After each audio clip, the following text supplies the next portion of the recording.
You are the world's most successful Paralympic athlete, professional French horn artist, and also you used to be a lawyer. I just feel it's my normal life.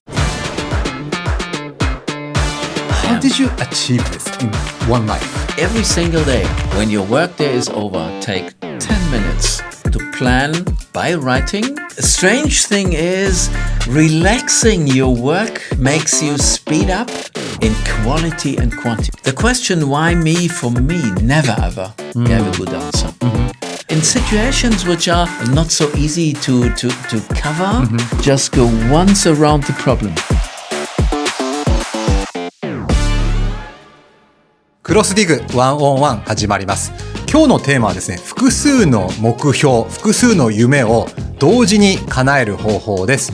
クロスディグの視聴者の方も、例えば仕事でこういうポジションに行きたいとか、英語を勉強したいとか、趣味のマラソンでこのぐらいのタイム出したいとか、いろんな目標を持ってると思うんですけど、同時に夢を叶える方法があります。で、今日のゲストはですね、すごすぎる人なんですけど、実は私たちにもヒントがあるんじゃないかなと思っています。ここからはちょっと英語でやります。So, Matthias Berg, welcome to our show. Thank you very much for having me here. So, I have your profile right here, and Yes. you are such an amazing person. Oh, I don't know. I just feel it's my normal life. Normal life. So, let Yeah. me introduce you to our audience. So, you are the world's most successful Paralympic athletes. You have 27 medals at Yes. Paralympics and the World Championships. And also you have a musical career, professional French horn artist, and also a legal leadership. So you used to be a lawyer. Yes. And you're a professional coach right now. Yes. I How am. did you achieve this in one life? Yeah, it sounds very much, but I did it part by part and sometimes all in one time.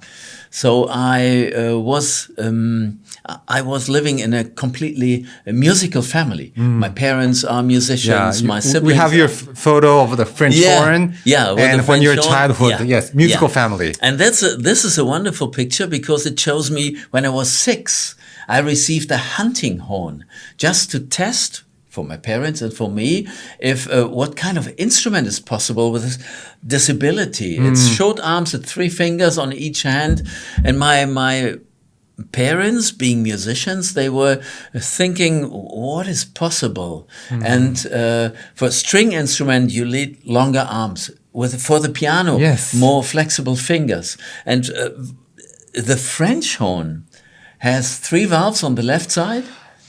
And with a little bit of an adaptation, I can have it sitting here on my knees. So it was possible for you to play the French horn. Yeah. Got it. And they started with a hunting horn because I was 5.5 when they thought that could be the instrument. And you never know if a small child likes it and can play it. So there was a 1-year test. And when I was 7, I got the French horn, the horn. Yeah. And you pretty professionally. And also, we'll talk about this in the talk show that you're also an athlete and tons of gold medal. Yeah.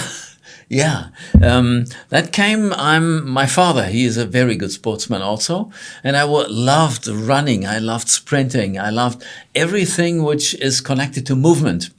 And so over the years, and when I was 13, for the first time, I was invited to a little ski race. And I loved it. I was not so good, but I loved it. And in summer, I was invited, when I was 14 then, to athletic competition. So I did the 100-meter and long jump. And I ended up quite well. And I felt, hey, that's something I love. And so I started training more and more, had more competitions. When I was 18, you see the 2 pictures here. I was in 2 national teams. In the summertime, I was the 100, 200-meter long jump, high jump.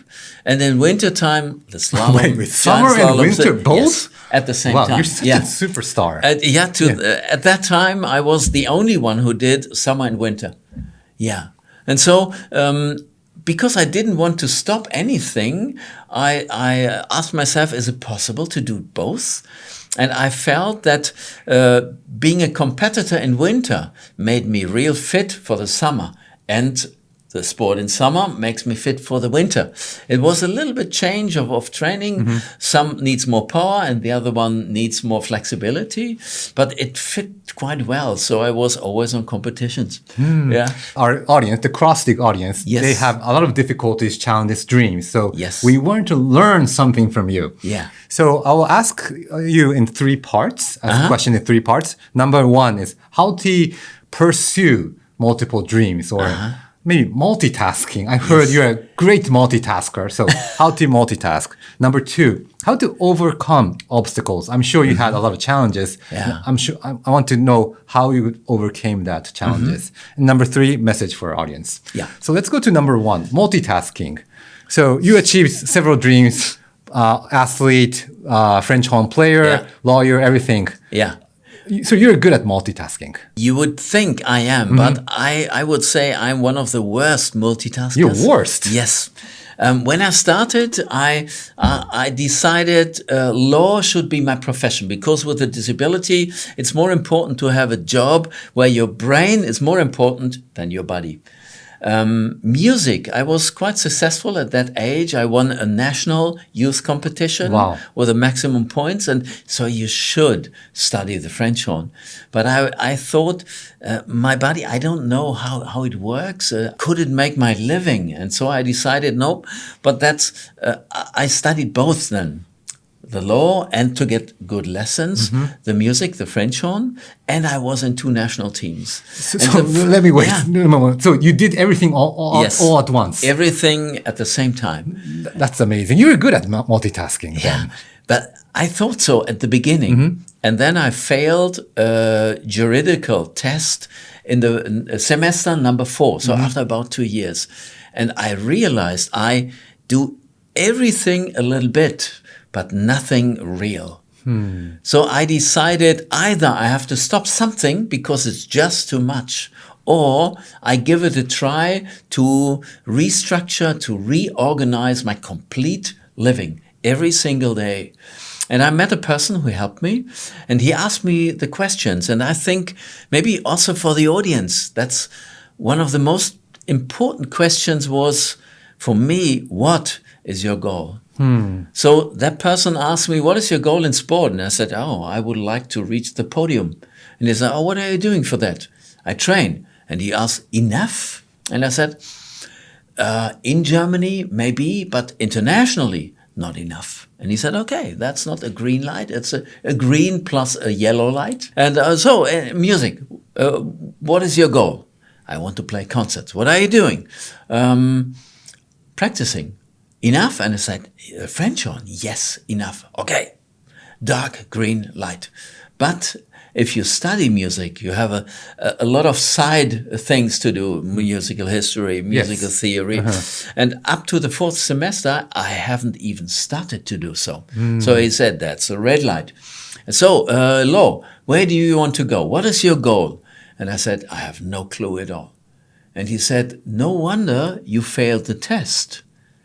If you don't know where to go, you have just a little bit of energy to put in that. If you don't see the goal real in front of you, you won't get anywhere. Because every kind of wind you have in your sailboat is a strange wind because you don't know which harbor do you want to go. Right. And so I decided I have to restructure myself. And the best tip I ever received was from that person. He said, every single day when your work day is over, take 10 minutes to plan by writing your next day. 10 minutes. Look into your calendar.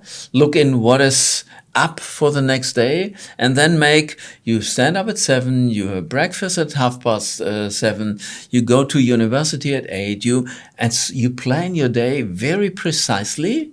Then I do my sport on that day, I practice the horn on that day, I learn for the law study of that day, and the evening most of the time was free for a party, for cinema, for whatever. And he said, but the most important thing is, if you decide to do so, you have to go back to trust yourself, because I was postponing. I would say in that times I was the world best champion in postponing. Yeah. And I said, okay, not today. So you're kind I'll of do it tomorrow. lazy person. Yeah, okay. I do it on the weekend. Okay. I can do it in the holiday. Maybe tomorrow. I'm tired today. Yes. And that was why I failed the test. And he said, don't start writing 10 minutes in the evening if you're not very sure. You have to do the commitment with yourself. If you yourself write it on the paper, that's true. You will do it on the next day. And I practiced that 365 days per year, every single day. Wow. And then I would say it took me half a year just to see how much can I put into the day. Because if you plan 100% and one phone call gets you out of control. Very distracted. One email or one message. Yes. Yeah. So I learned how much can I receive on one single day? How much can I plan? How much do I have to leave open for something? Then over a couple of months, I came, for example, in the afternoon, I said, okay, at 3 o'clock, I go into the forest and do my sport over there, just for good condition. And if a phone call comes, so the whole thing of 1.5 hours of sport went just like an island. A floating island was floating to 3:30. So I realized I have to plan little islands, floating ones. And so I'm flexible in what to do. And of course, I failed a lot of time. But over the weeks and months and years, I developed a system to say, okay, that's what I can do realistically. And if I can't, it's not, I did a failure. For me, it was a learning experience to see, okay, do a better plan, a better structure. And from that point, I also realized, you mentioned multitasking. I realized I'm a very bad multitasker. If I do something with all of my brain, and if I try to do another thing with all of my brain, it's impossible. My concentration can only be on one thing. Nowadays, if you look at neuroscience and you put somebody in the MRT, you see multitasking is impossible. Your brain is only able to concentrate on one thing. Right. And I realized concentration and focus, that's for me the key of success. So use your goal, be concentrated and focus, and try to finish things. What I did before is I started 10 things per day. And in the evening, nothing of that was finished. It was postponed. So if I would give a hint or a tip, I would say plan as precise as possible a day and put in what is possible for you. That's a good tip. So I have tons of questions. So number one, precise time. So the day before, you have your a diary, notebook, write down in 10 minutes what you're going to do tomorrow. Yes. How precise? For instance, if you were to train for 3 p.m. to 4 p.m., do you like the exact minute or just the abstract schedule? I needed complete precision because I knew if I write 2 minutes after 3 o'clock, I say, okay, 4 minutes is okay. And I said, no, if I have my shoes on 2 minutes after 3 o'clock, I needed the precision. And I think to say around 3 o'clock for me wouldn't help. Because my commitment is what is on the paper, I stick to. So if you write 3 p.m., you have to start exactly 3 p.m., not 3:01, 3:05. Yes, yes. If it's possible. If the phone call comes in between, the floating system says, I need 90 minutes of sport. So the 90-minute shift a little bit back. Maybe to 3:30. That's what you mean, floating island. Yes. Okay. Yes. And so that's for me also precision because it makes it realistic. Otherwise, you have a plan, but your air around you is completely different. So that's not possible. So floating island is a good tip. But what if the floating island moves to another schedule and will, like a domino, this schedule will move ahead and you don't have enough time, 24 hours. What are you going to do about it? If you have a phone call, this 90 minutes will move here And the original 90 minutes will move to another place. Yeah. What you described, Yes. I started with. Okay. Because I thought if I do, I don't know, some homework or some reading books until 3 o'clock Yes. in the afternoon. So, and at 3, I start the sport. The sport. So, impossible, because if you stop at 3 o'clock, you need some seconds. And if then a phone call comes, the domino, you said it. Yeah. And I realized, hey, that's strange. That's stupid. So the floating system has always intermissions. And Intermissions. yes, intermissions, realistic intermissions for phone call, for going to the toilet, for eat something, for meeting a friend, for whatever you have. Nowadays you have WhatsApp, you have, I don't know, Insta, you have all the media, social stuff media, around. email. Yeah. So you have like a spare time in each day? Yes. Okay. And I think nowadays, if you have so many things to think of, if you're in a leadership position, you have a meeting here, a phone call here. So your day is tack. For me, I try to give the tip to say, once a day, you need 1.5 hours, only focus time. No interruption, no media, no cell phone, no email, no knocking on the door. Do you have a minute for me? Nothing at all. It's just for 90 minutes. 90 minutes. For your work, for your brain work, for concentration, for deepness, for, in sports you would say, to get into the flow. Got it. So during the focus time, 90 Yes. minutes, do you do only one task or No. do you... How do you spend your 90 minutes? Yeah. Normally, I had just one word for a task. So, and if a task is longer, the other tasks go to the next day to the focus time. So, but you can do 3 or 4 things. If you need 10 minutes, deep minutes, that's fine. After 10 minutes, you close your eyes, say goodbye to what you did, and say hello to the next team, and then get into it. So a strange thing is, relaxing your work makes you speed up in quality and quantity. Well, that's an interesting phrase. Relaxing makes you speed up. How is that? Yeah. We have a full cup of water. Yes, we have a water. So that's our energy level for today. Okay. So, and you have a meeting, you have emails, and now it lowers, you drink, and it's off and off and off. Yes. And at the end of the day, let's say you have 10% left. You go home and you are just completely dead. Exhausted. Yeah, That's me exhausted. every day. Yeah. And if you say, your body, if you would run for the whole day, your body would say, no, now without me, and you just fall down. Yes. But our brain doesn't like this. He says, okay, I spend little energy and less. Our concentration is falling down and our quality is going down. Maybe we can do some emails, but not the real stuff for our big goals. You need energy. But if we change the system of not doing one, if we have one 2, 3, 4 minutes, just give it, close your eyes, or get a coffee, or do a breathing experiment, calm down the whole system, because we are a little bit under adrenaline junkies. Yes. Yeah. So if you have that the whole day, it's not healthy. No. Just not healthy. We have the complete nerve system of bringing up the system and cooling down the system. And if we have, let's say, 1 hour and 5 minutes intermission, we fill up our glass again. And we fill it up, if we do it not only in the evening, but during the day. We need, let's say, you wake up with 90%. 100 is not very often. No. But you have the 90%.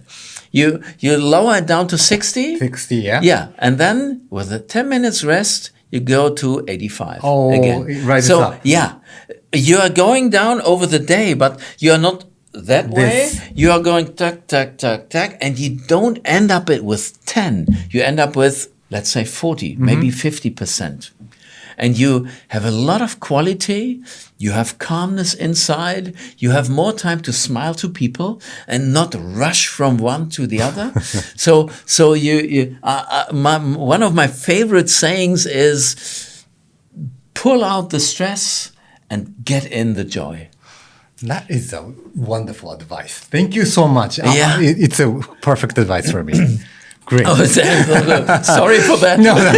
So let's go to the second part. So yes, please. I'm sure you achieved many things, but you had a lot of challenges. How can you overcome those obstacles? Yeah, maybe I can describe the obstacles. I had a perfect childhood until I was 10. My parents were superb. They took me everywhere as a baby. Everybody could adapt to, this is the Matthias, red hair, short arms, nice guy. And everybody knew me. I was at the regular school, so not a special school for disabled, because my parents said, okay, a normal life is a normal life. I had an elder brother, younger sister. I was just one of the kids, nothing special, not at all. When I was 10, we moved from the middle of Germany to southern part of Germany, and there I was the only kid on the road. Nobody else. And so, and it was an area with a strong dialect of speaking. So at the beginning, the first weeks and month, I didn't know what is the teacher saying, what is the neighbor saying. Right. So I was a complete outsider. But the things I understood was cripple, short arm, redhead, not invited to birthday parties, not playing with them in the intermission and at school, not at sports lessons if you have two teams and you choose like a ping pong. I was for years the last one who was chosen. Even I was quite good at sport. I was the outsider, and so nobody wanted to have any contact. That lasted for, I would say, 3-4 years. That was very tough. Yeah. And the question arises in me, why me? Why am I treated unfair? Why can't I play with the others? Why don't they invite me? And that took, 3-4 years until, of course, you get used to each other. And I would say with 14, 15, I had good friends. So, but it was a very long, dark period of time. That was a first shock for me and a real obstacle. And sport and music helped me a lot because that gave me self-control and a good self-feeling again. So to build up, because everyone saw, he's quite good in music, is good in sport. So step by step, it just happened to be better by not actively me doing something. The next real obstacle was during my study, when I was studying. I was quite successful as a sportsman, athlete. I was quite successful in music, but from day to day, people looked at me because I looked different, and I couldn't stand it really. I had in my head still cripple, short arms, so I once tried to hide my hands, not to be looked at, and and I had an experience. I was with friends. I had really good friends, with friends in a bar, a restaurant, and a foreigner, shook me and shouted, 30 years ago that they would have put you to the gas chamber at the concentration camp. That's terrible. Really terrible. And I suffered from that. I had sleepless nights. I had no clue how to overcome that. And a good friend of mine, he helped me.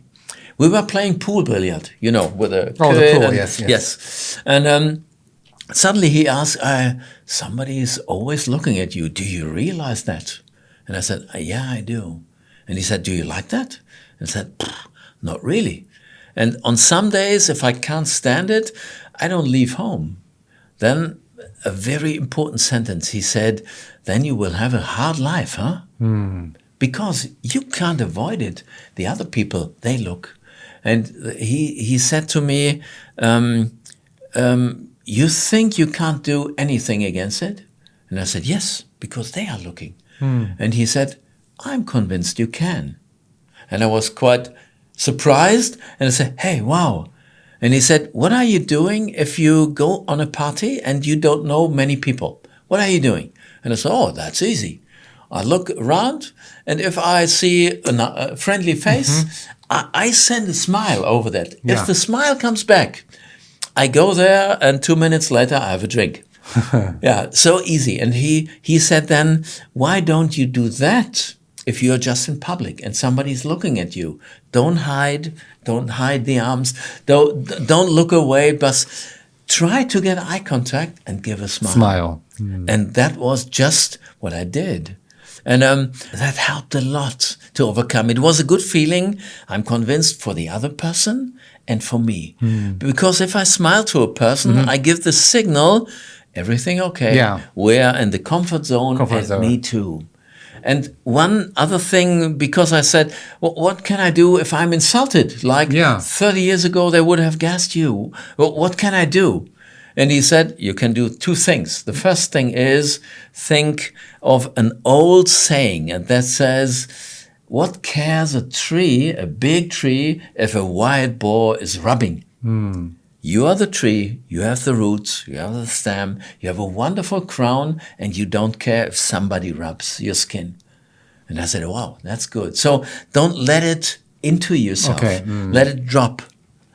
And the second thing he said, you have to have a perspective switch. Perspective switch. Yes. He said, think of you are sitting in the cinema and you see the scene, a disabled person like you is insulted. Whom are you sorrow for? Or whom do you think you feel sorry? Who needs the pity? And I said spontaneously, okay, of course, the person with the disability is insulted. Yes. And my friend said, think again. And then I thought and I said, okay, maybe not. Because I, as a disabled person, I have this strange guy 10 seconds in my life. 10 seconds. Not before, not afterwards. He has himself his whole life. And I think that was for me a mind switch. That is amazing. Because you don't know, why is this person like this? What kind of horror did he experience in his life that he is like this? So if you think of that, I can't feel sorry for myself. I have to feel sorry for the other one. And that opened my eyes, a new perspective to say, okay, maybe that's the best way to overcome obstacles. And if you bring that on a broader thing to what is in business, what is in your life, and you have an event and you cannot change the event. And you have a personal reaction. And my reaction at first was, I'm pity with myself. I am the victim. But the event plus my reaction makes the result. And my reaction, I can change. That's all in my mind. It's my freedom and it's my responsibility. I love the word and responsibility. At your will, you can change, yes. It's like the cup here. If I look at this cup, I would say this handle is on the right side. And you were saying, no, it's on the left side. Right. And both of us are right. Yes. If I put it like this, I would say, oh, the handle is looking to me. And you would say, there is no handle. There's no handle. Yeah. And everybody is right. So and if in situations which are like obstacles or not so easy to cover, just go once around the problem. And then you see different perspectives, and then you can choose what is the best maybe for me, what is the best for my colleague, what is the best for the team, for the climate of the team, what is the best solution? And then you can say, okay, let's try this. You never have a guarantee that that's the best one, but you go forward. You be active and you try, okay. And if it is not the best solution, you know what solution doesn't work. Can be such an important experience. Yeah, that's the way I try to go. That is an amazing story. That amazing story. Thank you for sharing that. It's just amazing. I think our audience learned so much. So I'd like to move on to the final part. Yes. And so message to our audience. So I'd like to start the conversation by showing this graph you showed. So could you elaborate on this and give us a final comment? I would say my life was just like this. Like if you have stock exchange, you buy the stock, and it's rising and rising, and you sell it at the top point, and you have a fantastic life forever. Yes. But I also, as I said in our conversation, I know the part going down. And the question, why me? Why is it me? Why am I treated unfair? Why am I set back? Why is my colleague maybe in the first position where I should be? And I think the question, why me, for me, never ever gave a good answer. But going once around the cup, seeing the scene on the cinema, gives me a little bit of sitting back, thinking about what could be a good solution. So what is the experience good for? Instead of why me is what is it good for? What experience can I use to have a better try for the next time?